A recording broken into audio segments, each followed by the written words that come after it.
those of you find your seats. We're about to get going. Okay, sorry. I just want to make sure. So I want to thank you all for coming out. I know it's really late at night, so I appreciate every single one of you here. So with that being said, I want to give a special shout out to President Davidson and the Vice President of Student Affairs, Will Simpkins.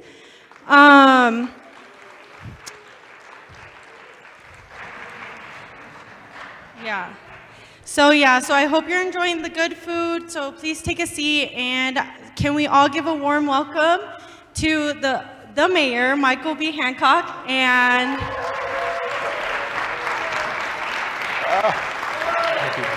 Kyle Clark. Thank you. Hey, everybody. Good evening. Good evening. I saw him do that in an event once and it worked, so I figured I would try it. I don't know. It works. Thank you all for being here. I am sure that the crowd would be precisely the same size if you were not being given free food and the chance to win a laptop. But just in case, I think the mayor's going to talk about laptops later on. Our thanks to the folks at MSU for hosting us tonight. Thank you to all of you for being here. Be thinking about something you would like to talk about with the mayor. He is here so that you can have the one-on-one access that we as journalists in this community enjoy, the ability to call him up and say, Mr. Mayor, we have a question. Even if you're not sure that you have a particular question, you just have something that's on your mind or your heart and you want to say it to the mayor so that we can have a conversation about it, let's do that. It doesn't have to be a question. It can just be something that matters to you. One thing that I found out, unfortunately, today is that the previous moderator of one of these events with the mayor actually got shipped out of town, which is unfortunate. It's Emmanuel Sanders. Emmanuel Sanders did the last one of these. So when the mayor, not an omen. Well, you can hope, but no. Unlike Emmanuel Sanders, I plan to stick around for a little while. So what we're going to do here is we're going to talk about some issues that I know that a few of you flagged to the organizers as being particularly important to you, and then I want to open things up for a group discussion. If you have a question when we open it up, raise your hand nice and high. We'll get a microphone to you, and then I would just ask that you would identify yourself and then whatever your connection is to campus, if you would like to share that as well. I will say, and I need to say this as a journalist, that the mayor and his office have put zero preconditions on our conversation tonight. We can talk about anything we want. And I would just add that for an elected official in America in 2019, that's an admirable thing. So thank you for that. You can even ask why there's so many pictures of me around here. I noticed, though, that you got both banners. Maybe Both next banners. time I could get one banner, you could get one banner. That'd be more fair. I'm all for that. Okay. How all right, about very the good. Kyle Clark being here with us tonight, y'all?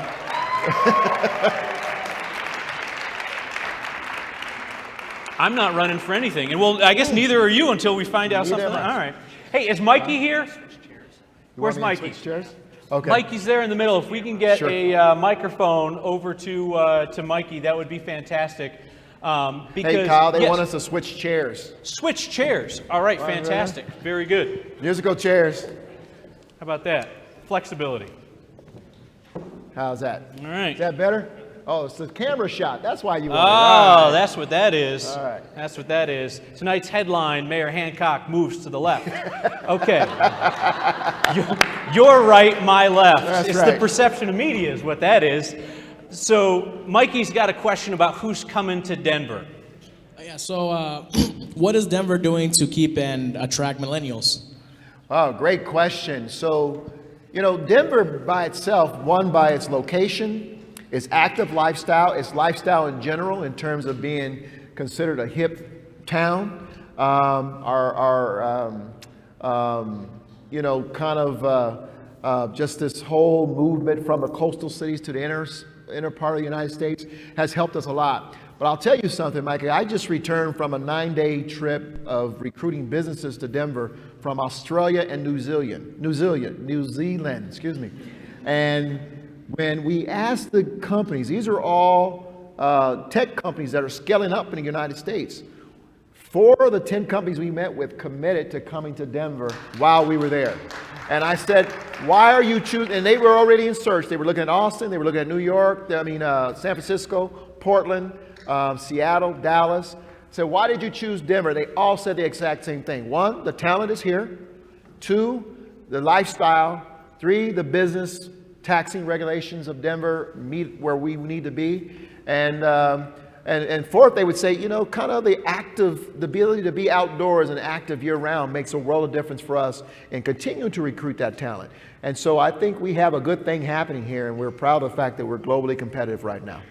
So that brings to mind something that we talked about this morning when we sat down about there's a segment of the community that says, when people move into Denver, that puts pressure on my family and on my neighborhood. I don't like the way that Denver's changing.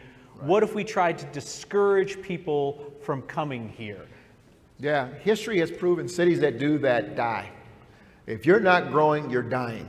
And we don't want to become the next city that everyone's talking about, that it was the it city, and then all of a sudden people just stopped. What we want to do is manage. You don't build borders around your city. You don't discourage people from coming in.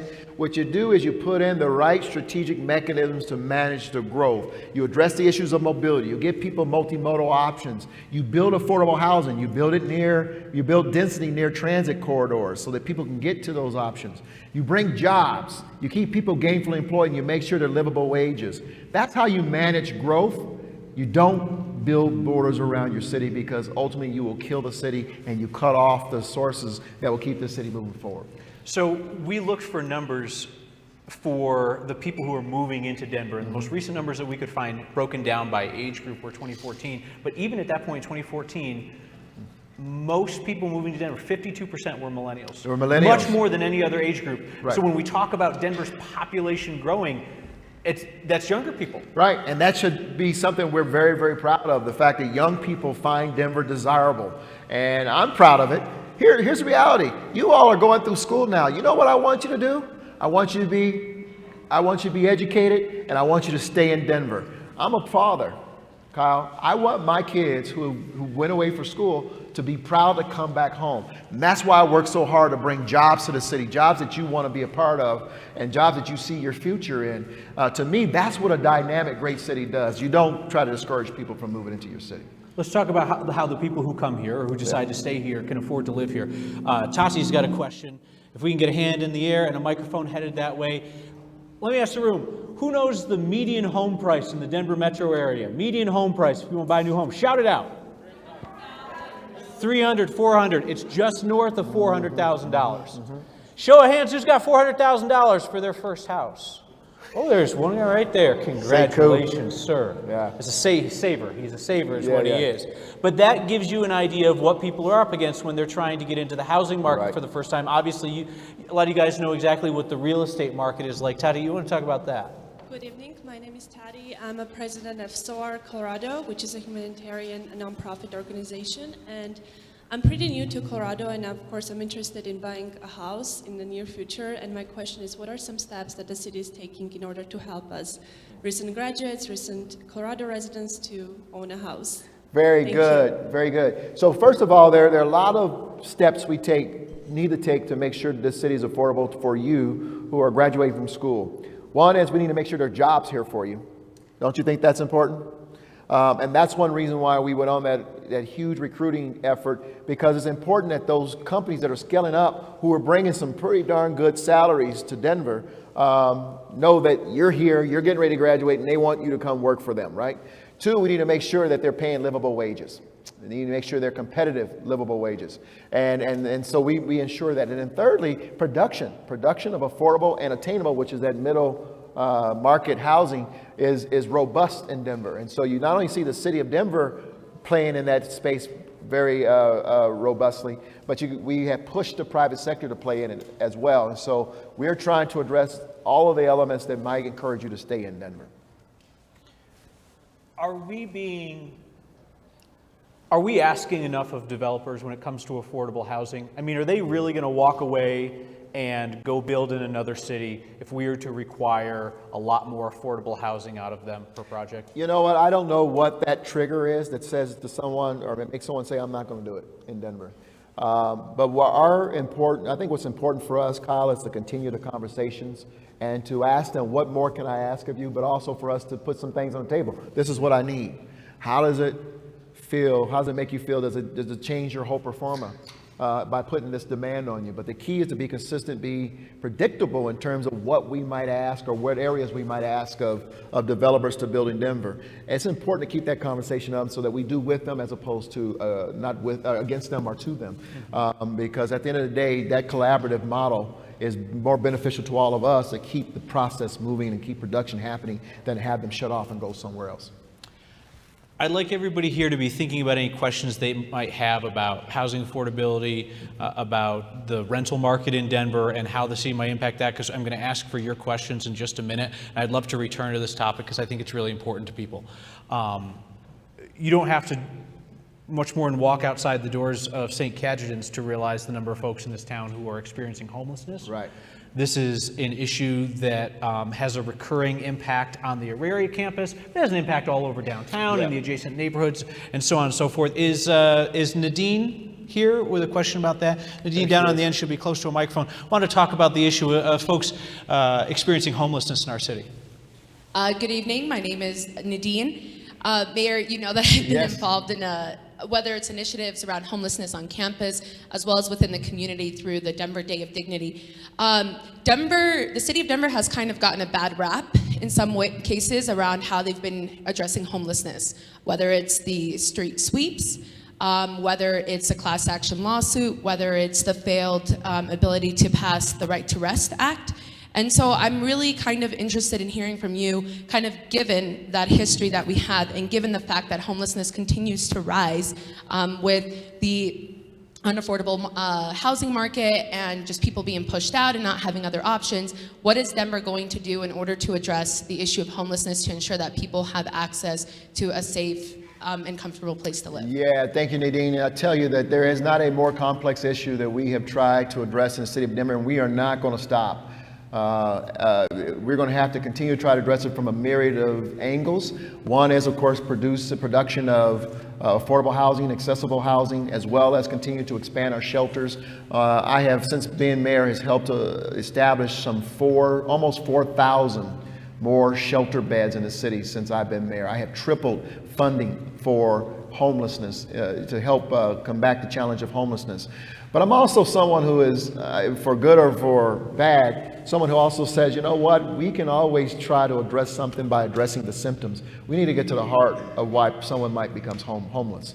There are 300 people in this room. If every one of us was homeless, there would be a different reason for each of us being homeless. And as a city, though it's slow and painstaking at times, we must take the time to try to address and tailor our approach to each individual who's on our streets who's homeless. Whether it's the fact that they lost a job, whether there's familial disassociation, divorce, whether it's domestic violence, mental health, substance abuse.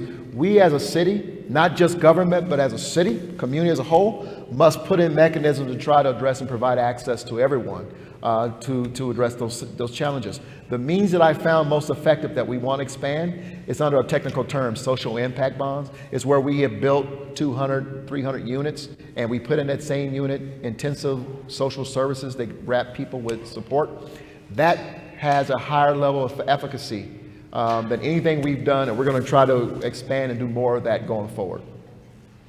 Great question. It is a great question. And Nadine mentioned Right to Rest, which you opposed. It was overwhelmingly defeated by Denver voters. Right. Something like 80-20. Yeah. There were a lot of very wealthy interests that lined up against that, business groups and so forth. And they told voters, don't pass this, we can do better. Yep. We can do better. Yep. Well, it's a year later. Are those same folks coming with the same amount of cash that they spent to defeat Right to Rest to help you fix the problem? In fact, they are. And in fact, I've had very good conversations and said, listen, we said we can do better. Let's do better. We raised close to $16 million in a matter of a couple of months to expand day shelters and provide 400 housing vouchers to individuals who are homeless. What I mean by expanding day shelter hours is that in the morning in most shelters, all of our shelters, people who spent the night there were awakened early in the morning, had to leave so that they can clean the shelters and take care of preparing them for the night. Well, these dollars are going to help us leave people in the shelter during the day so they can access services such as job search, job training, mental health services, drug and alcohol addiction service, whatever they need, wash their clothes, take a good shower, get shaven, whatever they need to do. These dollars are going to help them do that, and the private sector help the city of Denver raise those dollars immediately, during the campaign, and we're going to keep them involved going forward.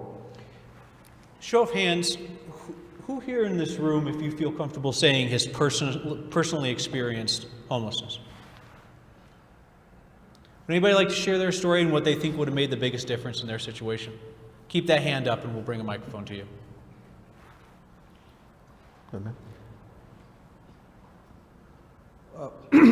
Yes, my name is Chairman Sekou, and I'm a former president of student government here at Metro 2002-2003, and I was also on the ballot with Michael for mayor. I had a Section 8 voucher, and for 4 years I couldn't find anyone in the city and county of Denver that would accept it. And they wanted to move me out to Littleton. Now, I'm over 60 years old. I was born and raised in the 5 Points. So I asked the question, why do I have to live in Littleton when there's people coming here who ain't never been here that's getting places to go? And so after going through it, and I explained it to city council, I explained it to my representative, I got no help whatsoever. So then I decided I was going to go to Ms. Fine, who's the regional director of Section 8. And in 15 minutes, she found me a place to go in Dahlia Square in Park Hill. Well, that's because I understood how to navigate the system, which most people don't. Right. And they're not shared, that kind of information isn't shared with everyday folks. There is no reason for a student to be homeless, period. I don't care if he has to sleep in the library or even in the student union when there's a blizzard outside. See, that's inhumane, and they're paying tuition just like everybody else, and that's exploitative. And that's a setup.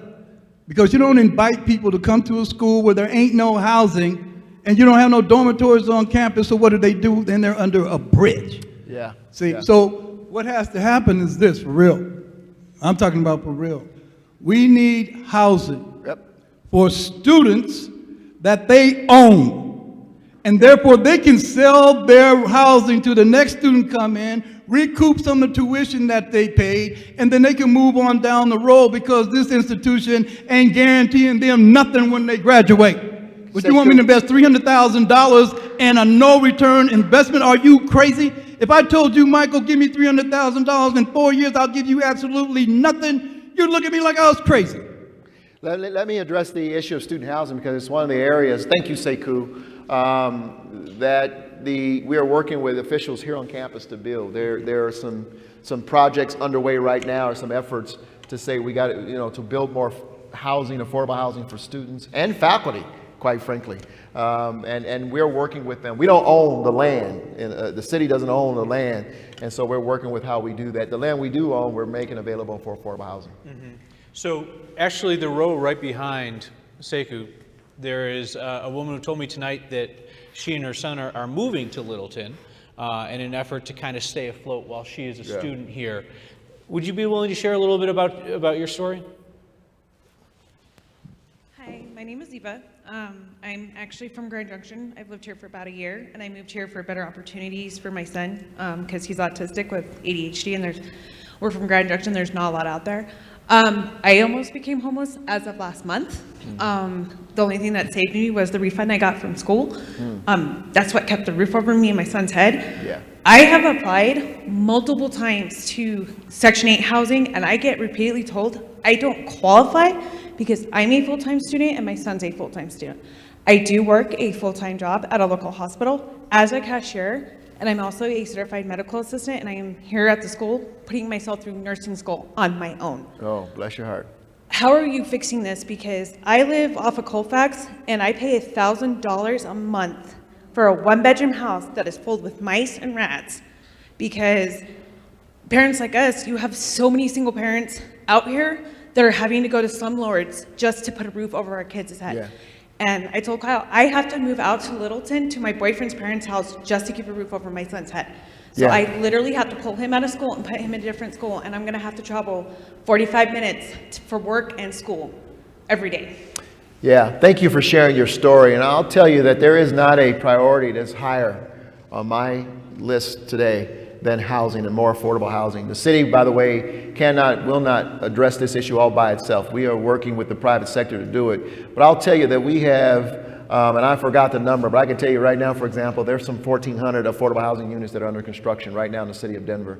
The way we address this is by a multi-pronged approach, but starting with working to boost wages, and secondly, by increasing production of affordable housing, particularly around transit sites. I was talking to a young lady not too long ago who stopped me and said, you know, I live at this particular building near Colorado Boulevard, and she thanked me for more affordable housing near transit because it changed her life. Like you, she's able to walk out of her unit, get on the train, which is just a few feet away from her back door of her unit, of her apartment complex, take her son to daycare or her kids to school, and then get right back on and go straight to work where she's at Denver National Airport.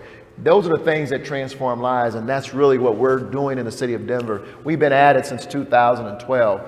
Housing is not typically a municipal function. It's not what we do. But the city of Denver, since I've been mayor, said, you know what, we can't wait for federal and state government to get out of their way to help people who are struggling. We're going to put our money where our mouth is and try to help folks find housing and get housing.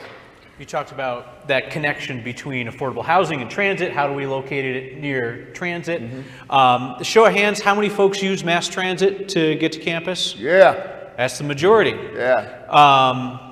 So one thing we're hoping to find out across town tonight is what RTD's quote-unquote significant service cuts are going to mean. Yeah. If it makes you feel any better, RTD's elected board members tell us even they don't know what it means.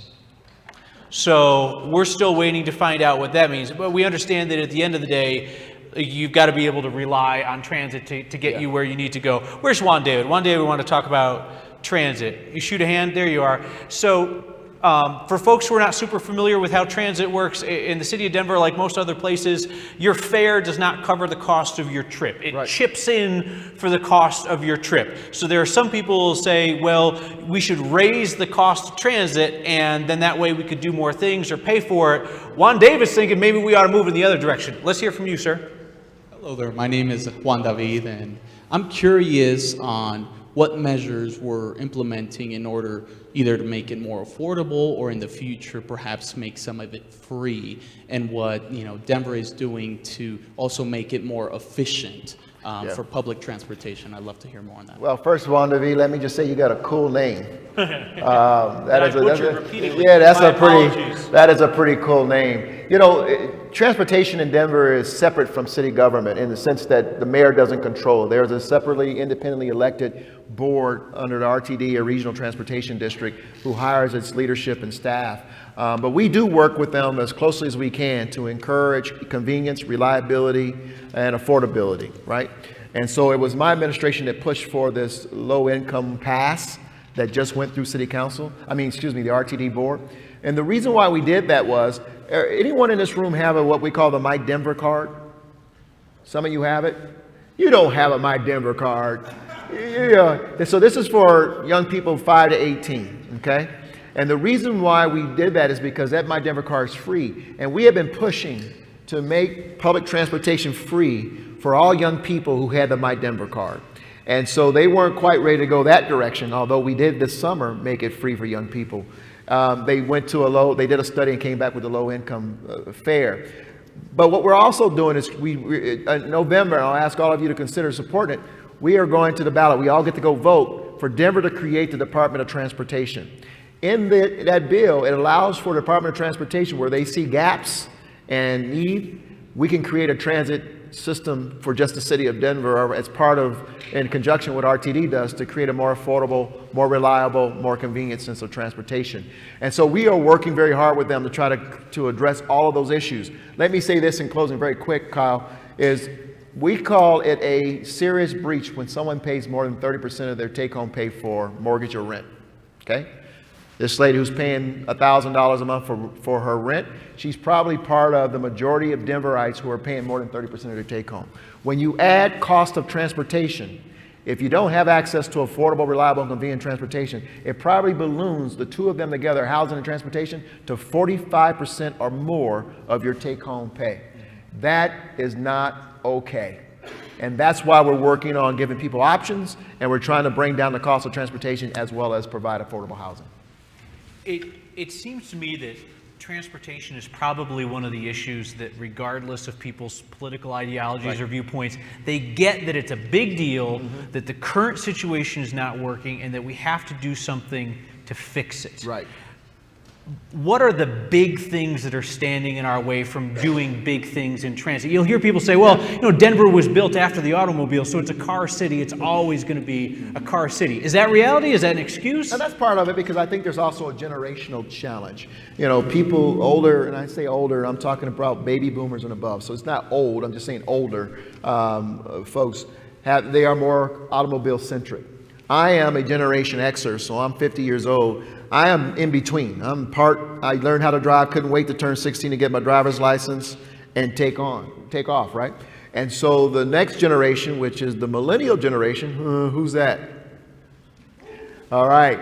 Millennial Generation, you all have a little more diversity. You're saying, Michael, you learned not to allow anything to take your attention off the operation of this car. We came up in a generation that says don't take anything off the operation of this device. So we much rather and prefer, and we're okay with taking public transportation. And so the reality is the direction that Denver's going is more multimodal, transit, buses, trains, bikes, as well as pedestrian, because people don't mind walking. And the biggest hurdle is not even the generational challenge, even though that is an important piece, is really cost. Transportation infrastructure is very, very expensive. Is that a reason to do buses instead of trains? No matter how you do it, even changing the road so that you have good bus lanes is expensive. And so we have to be smart and methodical so that we don't overtax people, further overburdening people who are struggling in this economy, but being smart about how we roll out bike lanes, bus lanes, more trains, and do it all at one time, as well as transit. People want wider sidewalks and tree lines. That's expensive, but it's not an excuse for us not to do it. We're going to open things up for any questions here in just a second, so be thinking, get ready to shoot a hand up so the microphones can come around. So as somebody who grew up in the country, never lived in a city until I moved to Denver 12 years ago, one thing that I did not comprehend was the role of parking in transit. You grew up in the country, you don't even think about it. You never give two thoughts to parking. People love parking the way they love their grandmother. Especially in front of their houses and in front of their businesses, right? Parking helps businesses go, but we have a sense of ownership of that parking in front of our home. That's my parking. When in essence it belongs to all of us, the public. But yeah, I mean, it's part of, you know, when governments want to change behavior, the first thing we look at is how we squeeze parking. We got to make it less convenient for people to park. And when you do that, you make people think differently about, well, do I drive there or do I take public transit? A la the Bronco Stadium, for example. Right now, somebody is watching the live stream on 9news.com from the suburbs and just shouted, Mayor Hancock said we have to make it more inconvenient to park. Absolutely. It's part of the process of encouraging people to take different modes of transportation. There's limited amount of parking on our streets. And the way you do that is by keeping it limited so that people have to make decisions about how they get to certain places. Let's take a question from the audience. Somebody shoot up a hand and let's get a microphone there.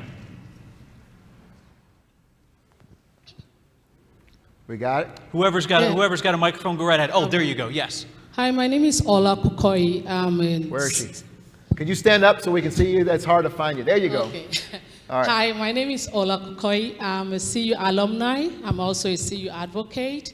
I'm a community leader in the African community. And one of the challenges I know immigrants face We know that immigrants love to educate. They believe so much in education. That's one of our values. But one of the things we face is discrimination. Mm-hmm. There's a lot of discrimination in the education system all over this country. I'll give you an example. I'm not just going to talk about myself. I'll talk about one person he's originally from Ghana, and he went to MSU. And towards the end of the time he was supposed to graduate, this particular professor decided to pick on him and told him to his face, "I'm going to make sure you fail." This is an A student. And he said, "I'm going to make sure you fail." So he doesn't even allow him to even do his homework. He doesn't get the assignments on time. And I got to know about it because of what I do in the community, and I told him we are going to do a write-up, so we wrote a report about it. He's even in the Army, so I got the Army involved in it, the attorney and everything. By the time we finished, the professor was fired. They didn't renew his tenure, but this guy was able to graduate with magna cum laude. Yeah. This is just one example, but these are things that are going on in our society right now, and how can we handle this? Thank you very much. Well, that's a great question, and I got to tell you, first of all, one of the things that I truly believe in my soul is that this nation is a great nation because of our willingness to accept and to engage and include immigrants in the pursuit of the dream of life, liberty, and happiness. And we should never stop that, because at the end of the day, the different perspectives, the diversity and intellect that comes from around the world is critically important for every great city. So I think we need to start there. Two, there certainly ought to be mechanisms here on this campus with every one of the institutions here to address that sort of thing. You shouldn't have to engage the Army. And I know from the leadership on this campus in the various schools, every one of them to a person would never tolerate what you just shared with me, and should be willing, ready, and they are, because I know them, to move forward and protect that young person and his right to pursue his education. And so I appreciate you sharing that story, but there should be, and I believe there are, offices and mechanisms to protect every one of us who feel like we're facing discrimination on this campus. Another question from the audience. Does somebody have a microphone on this side here? Whew, I'm nervous now. My name is Selena, and I go to MSU. I've worked on both sides, or I'm technically speaking on both sides. I've worked for Arapahoe County and Jefferson County for probation and parole, and I've worked with victim advocates. 4 years ago, I was raped and got pregnant by that, and I decided to keep the baby. He got 10 to life, but the victim advocates done nothing for me. Thanks to my parents, I wasn't homeless and I was able to take care of my kid. But how can you help people with victims advocate and be able to support their kids while on top of trying to find a house and support their lives and their future and dreams for circumstances like this? First of all, thank you for sharing your story and the courage to share your story. And I wish you and your child the very best. I am proud of the Victim Advocate Office here in our county, Denver. I know of victims who I have followed up with just to give my regrets and to ask if they needed anything, just as the mayor, and I did it as a council member. And I tell you, to a person, they talk about the Victim Advocate's Office and how we have followed up and made sure they have access to the services they need, as well as our Department of Human Services for you and your child.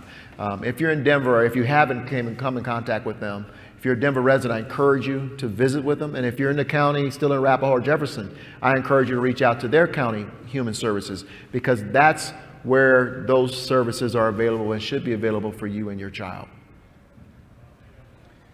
One thing that came up in some of the questions that were submitted ahead of time were some of the professional goals of people in this room.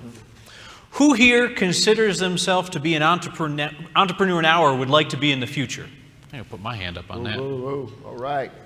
Is Ariane in the room? Keep that hand up so we can get a microphone over to Ariane. So one of the things we were talking about on next before we got started here tonight, so statewide in Colorado, millennials 23 to 38 in age make up about 24% of the population. Yeah. And in the Denver metro area, 38% of entrepreneurs are millennials. That's right. So millennials outpace the population in terms of creating new ventures, the opportunity to create new jobs, to become the next big thing. So let's talk about that. So we are both entrepreneurs. My name is Ariana and this is Leo. I'm Leo. Well, basically Leo is the founder of Geekly Goods, so check out Geekly Goods, really cool stuff. And I'm a founding member of the National Millennial Community, which basically works with Fortune 500 organizations to help them better market to millennials. Good. What I have found in the National Millennial Community is we face a lot of stereotypes as millennials. Raise your hand if you've ever been called entitled, lazy, instant gratification. I mean, we face a lot are those your of parents? stereotypes. But, you know, in those stereotypes, we've also heard that millennials are very purpose-driven and the most entrepreneurial generation. So my question is, with so many millennials moving to Denver, what is the city doing to encourage entrepreneurship and to support entrepreneurs in the city? Great question. Go ahead, Leo. You have a question you want me to answer? Yeah, I wanted to follow up on that and ask you, what is your advice to new and budding entrepreneurs in Denver? 2018, Denver was one of the top 10 cities in the United States in terms of entrepreneurship and creating your own business. Right. And I just wanted to know what advice you had for new and budding entrepreneurs. So, first of all, thank you both, and thank you for your entrepreneurial spirit. I got to tell you, what has driven Denver's economy from the recession have been that entrepreneurial spirit. And really, millennials in particular, driving the economy by the creation of jobs and the creation of companies and the success of those companies. Two, I want to say to you that one of the areas that we jumped into right away was, how do we support our entrepreneurs? I wanted us to be the startup and small business capital of the world. And those millennials who I said that to said, you know what, you already are. Just go and nurture it. And so what we focused on is building an ecosystem to nurture our entrepreneurs. We help expand or create and expand innovation centers. You familiar with innovation centers? 521, Industry, Champa, Commons on Champa. Those are all City of Denver initiated efforts that I brought in as mayor. Startup Week, the largest startup week in the nation. 20,000 people came, over 3 million social media hits as part of the Startup Week. Those are the things that have really, and by the way, I got to tell you, small business competition that we started. And those are the things that have helped us to really grow our small business companies and to keep them here. Let me say there are two things we want to do. I was proud of the fact, how many of you heard of a company called SendGrid? No one? SendGrid. SendGrid was a company, Kyle, that started in Boulder with 4 guys out of a garage. That sounds familiar, doesn't it? Came to Denver when I was mayor and said, Mayor, we want to come to Denver. Can you help us? We helped them establish in Denver. Last summer, I'm riding downtown and I read in the paper, SendGrid sold for $3 billion. They did okay. They're in Class A space in downtown Denver. Now they're no longer just 4 guys. They're 450 employees. They were just a small entrepreneurial company. All of us who get spam mail, I promise you, it probably came through SendGrid. All the corporations go to them and they send out all the spam mail, whether it's Macy's, JCPenney's, Amazon, you name it, Walmart. SendGrid is the company that pretty much owns the market in this country. So what we help them to do is access venture capital. That's what we can help, venture capital money. 2, get you into innovation centers where technical assistance exists. And what do you think the greatest hurdle is, besides money, for a small business? Access to customers. And they're the ones who helped us to shape this. And the last thing I'll say to you is, when I look at cities like Minneapolis, anyone here from Minneapolis? Well, I'm going to say something that is not meant to be derogatory, so I apologize. But who in the hell wants to live in Minneapolis? If you've ever lived there, it is cold as all get out right now. I have a friend whose mother-in-law died in January. They didn't bury her until May because the ground was too frozen. True story. But they have more Fortune 500 companies than Denver. And you have to ask, how does that happen? Well, they built an ecosystem. where they help entrepreneurs nurture their ideas, start their companies, and then nurture them through a system of growth so they can scale up and get to venture capital money. And that's what we've tried to do in Denver. So that's what we're doing. Get to one of our innovation centers. If not, come down to the Office of Economic Development and Opportunity so we can help you. So when we talk about how to help businesses get on the right track, how do we fix the Broncos?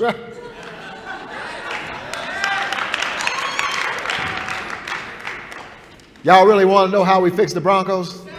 Let's go. Well, first of all, he's stalling for time. He doesn't know. No. First of all, you need a new offensive coordinator. I got to tell you, if you watch, I only saw pieces of the Kansas City Chiefs game, but I've seen it throughout the season. If you look at the play calling, the Kansas City game was the most challenging to watch because you adjust to what the defense is doing. If you know they're blitzing from the linebacker core, you do a max protect, you get a tight end or a fullback, somebody back there to protect the quarterback. We never adjusted, and they never changed their game plan. And what happened? How many sacks? 9. You got to look at the offensive play calling. You got to really beef up your talent on the offensive side of the field, of the team. You got to get this young quarterback on the field. You got to start getting him ready so he can be the quarterback of this team. And quite frankly, you got to continue to build the defense as they did. You got to get a mix of young and veteran players like they did when DeMarcus Ware came, and you get back to your Super Bowl playing ways.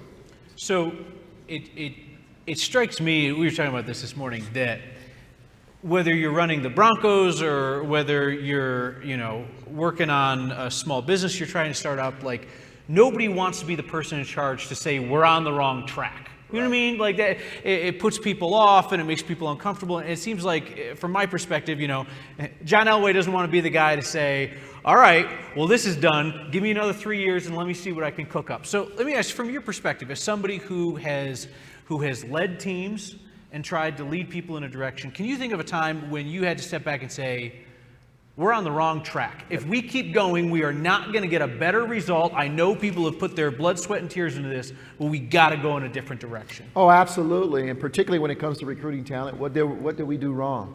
Where did we make a mistake? How do we, avoid doing this in the future? And two, one of the hardest things for a leader to do is to step back and say, is it me? Is it time for someone else to take this and go to the next level? We all get to a point where our voice gets stale to our team. We see it in the coaching ranks all the time. No matter how phenomenal you've been, at some point it plateaus. And a leader has to be honest with himself. Is it me? Is it time for me to step aside if I care enough about this organization to let someone else lead it? And that's a hard conversation with yourself, but you got to be honest. If you care enough about the organization, or you care more about the organization than you do your own position. Who wants to jump in with something? You can applaud. Go ahead. That's fine. That was some real talk there, by the way.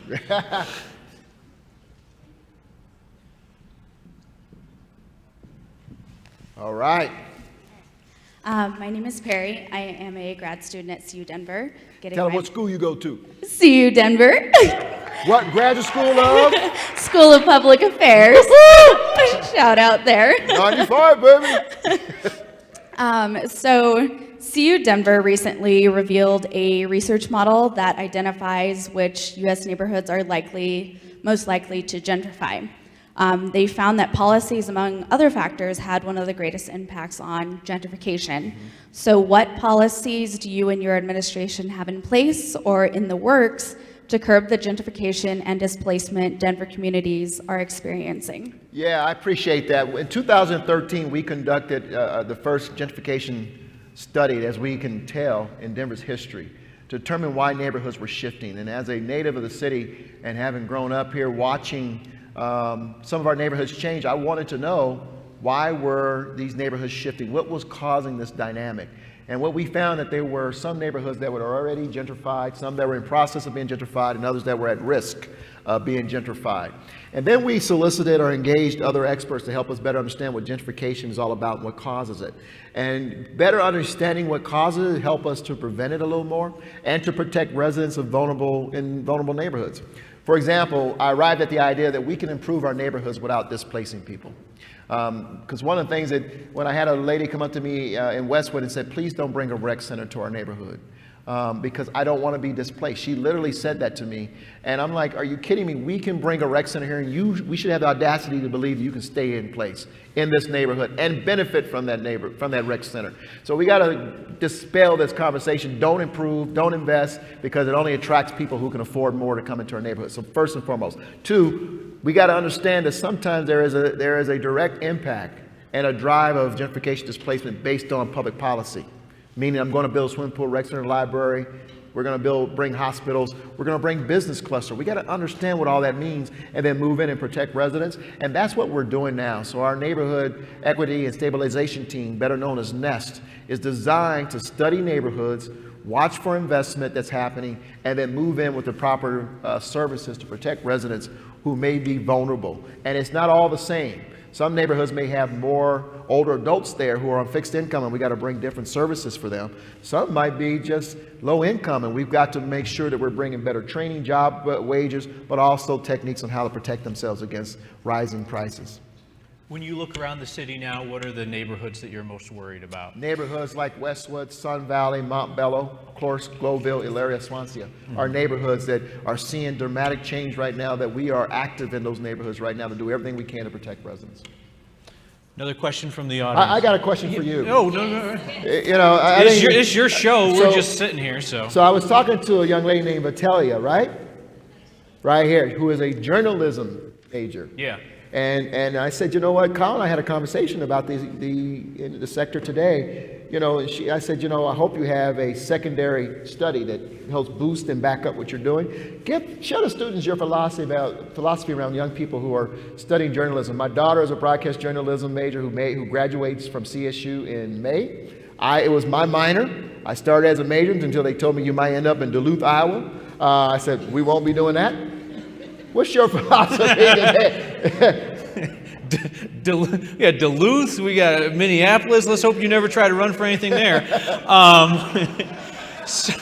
So on the idea of kind of where journalism is today, are there other folks in the room that are interested in pursuing journalism as a career? A couple of other folks? I'll try to eye check all of you with my pleading eyes. Listen, you know that the business is not in a good place right now, and it's because of where the advertising and the revenue models are. And there's lots of different ways to financially fund journalism. And I will say Colorado should be very proud of where we are right now of launching 1,000 ships to try and figure out ways to fund good journalism in addition to the for-profit model that I work at a TV station. But just know what you're up against. Know what you're going into. But that goes for whatever career you're in. Understand what your prospects are going to be like. And understand, are you dealing with a licensed profession or a certified profession where you need it to be your major? Or like journalism, can it be your minor? And nobody's going to think twice before they hire you. Yeah. They're just going to want to see your work. And that would allow you to come out of school with a degree other than journalism that could become your area of expertise as a journalist, or just another thing that you're passionate about. And what I was telling the mayor this morning when we were talking about this is the rule that I always tell college students about journalism, and I don't know where else this applies, but when you're in a competitive job situation like journalism, if you can look around your college classroom, look around your internship, look around your first job and say, I'm more passionate than 80% of the people in this room, check. And if I'm being honest with myself, I can do work at or above the level of 80% of the people in this room. If you can check both those boxes, I think there's a place for you in journalism or in another challenging career field. But if your passion is lagging, or you feel like I'm working twice as hard just to do what other people seem to be able to do instinctively, then I bet you there's something else that would be just as fulfilling that you could do with your life. Yeah, and you just got advice from one of the leading, if not the leading journalists in our city and state. Oh, you weren't saying that during the election, but that's you know, listen. True story. I have a healthy respect for journalism. Again, it was my minor, and they've got a job to do. As long as its balance is fair and it's not hidden with an agenda, that's what's important to me. And I always felt like you're fair. You can be tough sometimes, but I never felt like I was going to go into a situation where you zap me. And you know, I may not agree with you all the time, but that's in anything, right? Well, no, I appreciate it. And I'll say, I mean, I think, you know, you guys, you watch the news, you understand the state of American politics today. I'll tell you this, a respectable journalist does not relish chasing people for answers. Right. That theater, respectable journalists do not like to do that. Now, if the choice is an elected official won't talk to you unless you chase, well, then I'll chase people all day. But the mayor doesn't make us chase him. Sits down, we have conversations, and the reason why I'm here for this conversation tonight is because there are no guardrails on it. We can talk about anything. So we got a couple more minutes left. I want to jump in a couple more questions. We got a proud hand down the front row. Can we get a microphone over here to this young woman? Hi, I'm Jackie. I'm one of your mayor ambassadors. All right. Also PLC. Can I confirm, Jackie? That's a great segue. Can I have all the ambassadors stand up? They work with us, volunteer in the administration and in the city. Show up. These are folks who go before. Y'all give them a round of applause. We are here because of the ambassadors. Thank you. So my question is related to the immigration topic. I was just wondering how Denver is working on preserving and keeping the immigrant community safe. I am aware of the immigrant fund that was just implemented. However, how come Denver hasn't declared as a sanctuary city yet? Yeah, because it doesn't mean anything. Be honest with you, it doesn't mean anything. It's a word, a term that was used to kind of by the opposite folks, the opposite side, who really wanted to tag immigrants or fill no holds barred on it. And here's what I said. I said, first of all, our values will speak louder than any title or tag that you put on the city of Denver. What we're going to do, everything we can, is to protect law-abiding immigrants who want to be in our city, to be inclusive, to be welcoming. And we're going to do everything we can to let them know that we care about them.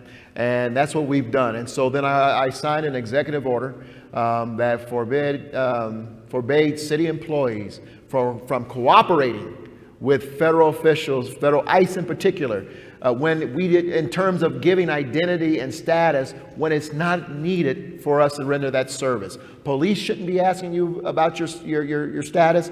Social services shouldn't be asking about it unless it's required by federal law. And so our city employees, every one of us, are forbidden from doing it. And we are trained in what we can and cannot ask for. Just like when you come in and ask to apply to work for the city of Denver, I can't ask you your age. I can't ask you your familial status. You know, it shouldn't matter. Are you qualified? Do you want to be here? Are you law-abiding? You want to make a difference in the life of the city? And by the way, I meet many of our dreamers, our DACA recipients, who have gone to school. We've educated them in public school. They've gone to Metros, UCD. They are accountants. They are attorneys today. But yet they are in fear of their status or their status in this nation every day. And that's just absolutely unacceptable. This is the only place they've known all their lives. So we have moved in with the defense fund, as you talked about, but we've also moved to train and protect, make sure our city employees and those who come in contact with all of us are not being asked of our immigration status. I've heard some of, at least your language on this change over the years, and the conversations that we've had, where there were years ago when you really pushed back on the sanctuary city term, and then I remember at one point you told me, if that's what people want to call us, then they can call us that. Yep. It doesn't really matter. What matters is the policy. You just explained the policy there, which goes right up to what's allowed under federal law. It says we'll do no more, and that's where we're going to stop. Then you got cities like San Francisco that push the envelope even more, basically dare the feds to sue them, take even stronger protections for the immigrant community. Do you ever see Denver going in that direction, stepping over the line and basically saying the feds come at us? Well, you know, the reality is that the unfortunate thing is that we're limited as a municipality in what we can do. Two, we have joined San Francisco and Chicago and other cities in their lawsuits against the federal government. So we have not let them go alone. And because of their circuit courts have ruled before ours, we have joined their lawsuits as opposed to having to do it ourselves. And so we've been involved in those same lawsuits and celebrated. We had to protect our judicial funds, better known as JAG funds, that allow us to do things like combat gangs in Denver. Trump and the administration was trying to hold those from us, withhold them from, because we were saying we're not going to sit here and tell you when someone's being released from jail. It's not something that you need to know from us unless you have a warrant. Bring us a warrant. We'll cooperate with you all day. We just said just because you want to know just doesn't mean I should tell you. That's all we've said. So we go right where we allow to do with the law, and our city attorney protects us and makes sure that all of our agencies are in lockstep. We're right up against the end of our time. I appreciate all the topics that you guys have brought up tonight. There's going to be a little bit more time for discussion kind of here informally at the end of the night. The mayor wants to talk about those laptops in a second. I want to thank all the folks who are watching on 9news.com and on the next Facebook page. Thank you guys for plugging into this tonight. And once we're done with the program here, if anybody wants to come up for conversation, a photo, handshake, whatever, the mayor and I are going to stick around for some side conversations here for a little bit. Thank you for coming. Thank you for your interest in this city that we love. Thank you, the mayor, for taking your questions tonight. Will you join me in thanking Kyle Clark? Thank you, my man. Yeah, absolutely. My pleasure. Yeah, for sure. All right, who wants to take home a laptop? All right, we got a drawing for a laptop. Before we do, I want to again thank Kyle Clark and Channel 9 for being a partner here. I want to thank my staff. If you'll join me in thanking Gabrielle Bryant, Christian Jimenez, Jordan Sowers, and Murphy Robinson, who helped put all this together. Teresa Marchetta as well from our comms team. Would you thank them? I want to thank Will Simpkins, excuse me, Vice President of Student Affairs at, is this at Metro? And of course, the Dr. Janine Davison, the president of MSU. Where is she? She's still here? I want to thank you, Dr. Davison, for your support. And then we have, and once again, will you thank our ambassadors, Yvette, Magali, Yaziri, Juan David, and is it Kiana? Kiana. Give them a round of applause. We wouldn't be here without them tonight. Huh? Okay, yeah. All right, so we've got this great laptop, and we want to thank, through a generous grant, our Office of Children's Affairs is able to provide this great laptop.